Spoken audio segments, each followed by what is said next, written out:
आपका स्वागत है। और आज हम फिर आपके पास आपके साथ जुड़े हैं, एक युवा व्यक्तित्व से मिलेंगे आज हम। और ये युवा व्यक्तित्व आज खास इसलिए है हम लोगों के लिए क्योंकि डिग्रियां लेने के बाद लोग नौकरियों की तरफ ज़्यादा आकर्षित होते हैं, लेकिन आज हमारे बीच में एक ऐसे शख्सियत है जो इंजीनियरिंग की डिग्री लेने के बाद भी समाज सेवा से जुड़े हुए हैं। तो हमारे बीच में आज उपस्थित है सुरेंद्र लिंडा जी, आपका स्वागत है। आइए सुरेंद्र लिंडा जी से पूछते हैं कि उन्होंने जो है नौकरी की तरफ अपने पांव को नहीं बढ़ाते हुए एक ऐसे कठिन रास्ते को चुना है और समाज में वो है शिक्षा का दीप जला रहे हैं। आइए उनसे जानते हैं कि वो क्या कर रहे हैं अभी और क्या क्या कठिनाइयां उनके रास्ते में आई, उनसे जानते हैं, उनके अनुभव को लेते हैं। सभी दर्शकों को मैं सुरेंद्र लिंडा कांके प्रखंड के गाजी पंचायत खरना ग्राम से आता हूं और बचपन से मैं काफी कठिनाइयों से जूझता हुआ आज यहाँ तक मैं पहुंचा हूं। मैं सेंट जोसेफ स्कूल कांके से पढ़ाई करने के बाद रांची कॉलेज से इंटर साइंस में दाखिला कर लिया। उसके बाद मैं बीआईटी सिंधी से मैकेनिकल ब्रांच में इंजीनियरिंग किया हूँ। तत्पश्चात मुझे जॉब मिली एलएनटी में और उसके बाद मैंने अपनी सेवा दी भूषण में उड़ीसा में। लेकिन बार बार मुझे ये बात कटौती थी कि मैं अपने समाज का किस तरह से उत्थान करूं और इसी सोच के साथ मैंने अपनी जॉब को छोड़ दी और शिक्षा के माध्यम से मैं कांके क्षेत्र को आगे लाने का प्रयास किया और इसी कड़ी में मैं आदिवासी उड़ान केंद्र की शुरुआत 2012-13 में किया।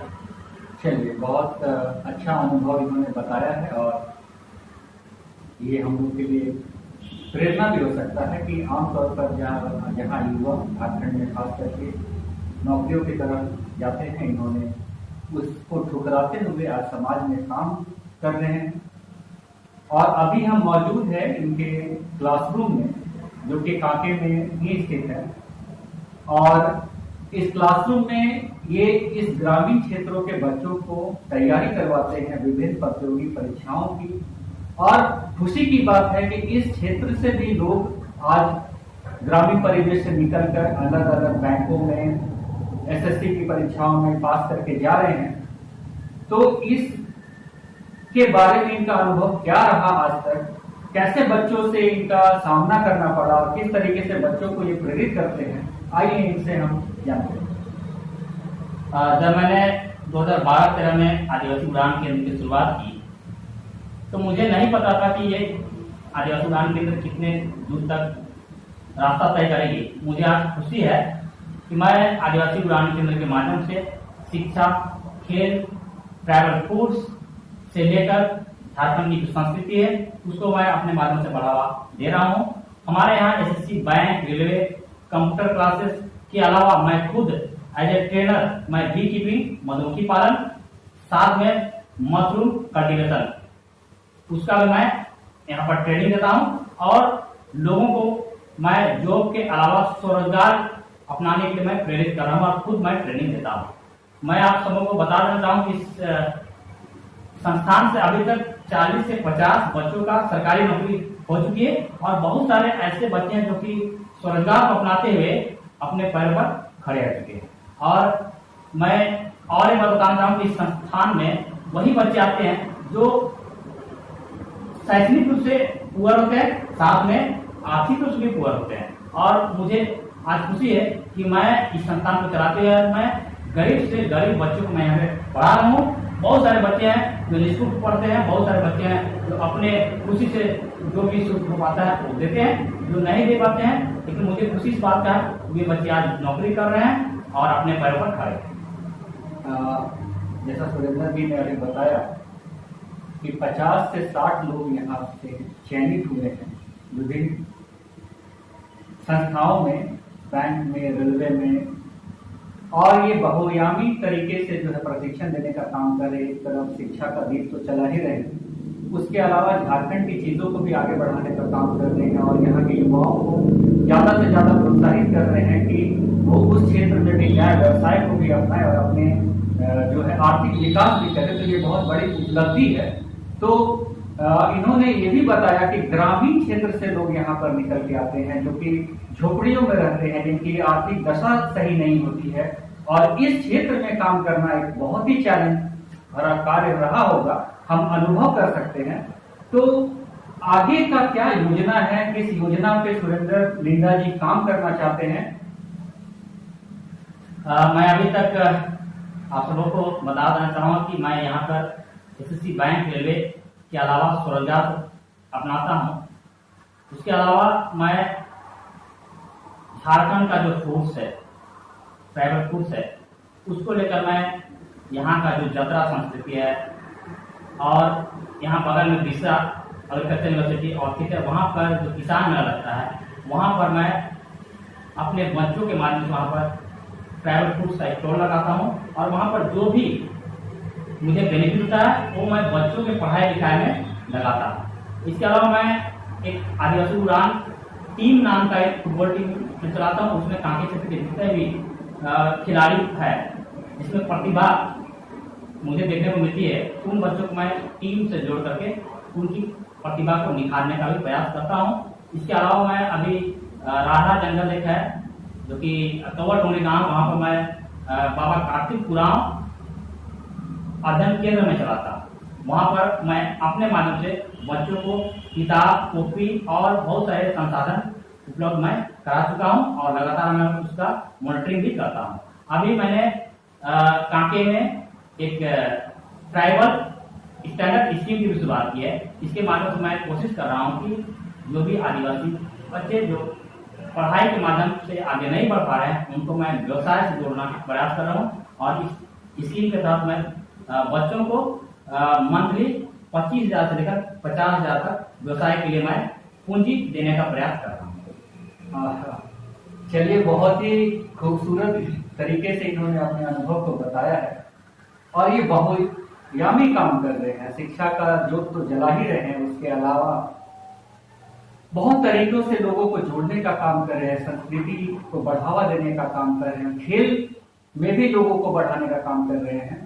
तो जो अच्छे अच्छे लोग अच्छे अच्छे पदों में रहकर नहीं कर पाते, वो सुरेंद्र जी अपने स्तर से कोशिश कर रहे हैं और मुझे ये लगता है कि ये बहुत युवाओं का एक जो है मार्गदर्शन भी हो सकते हैं, मार्गदर्शक हो सकते हैं, प्रेरणा स्रोत हो सकते हैं। ये बहुत अच्छी बात है और हम ये भी जानना चाहते हैं कि जब यहाँ के युवाओं को आप देखते हैं और मिलते हैं, खासकर ग्रामीण क्षेत्रों के युवाओं को, तो उनका जो आत्मविश्वास होता है, कुछ करने का ललक जो होता है, उसका एक जो है स्तर किस तरीके का होता है और बाद में यहाँ से शिक्षा भी लेते हैं जब, या फिर आपके संपर्क में आते हैं, तो कैसे उनमें जो है प्रभाव पड़ता है, क्या अंतर आता है, आप बताइए।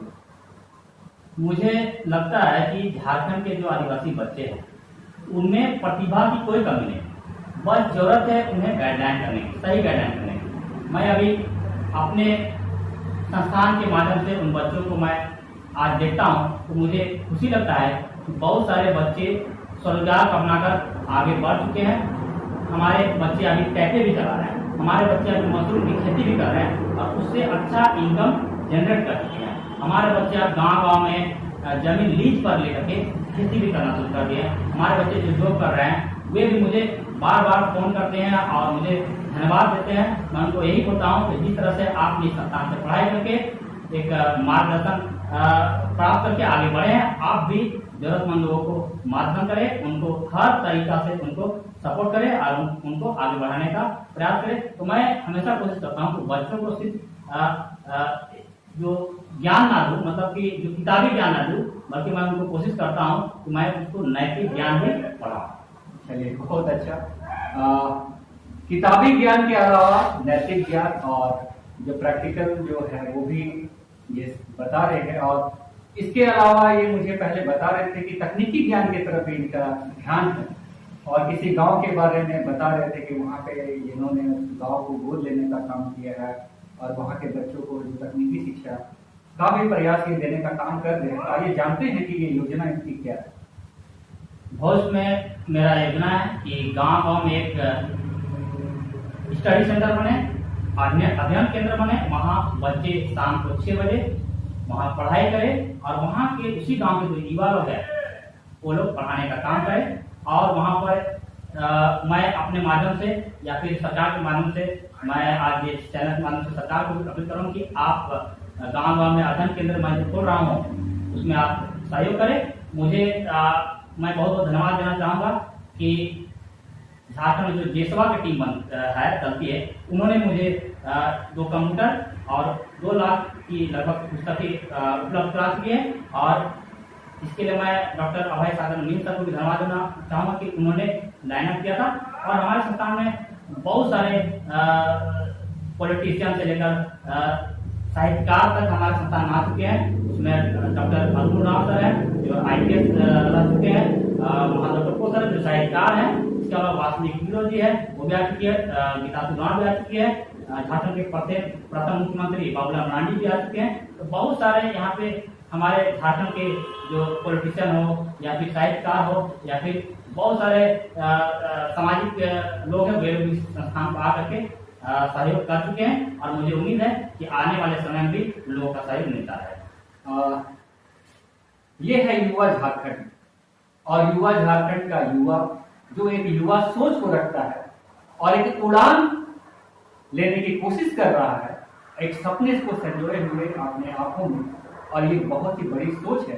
तो ये है युवा झारखंड और यहाँ के युवा, और ये जो अनकन्वेंशनल तरीके से समाज को आगे बढ़ाने का काम कर रहे हैं, उसके लिए मैं इनका धन्यवाद देता हूं।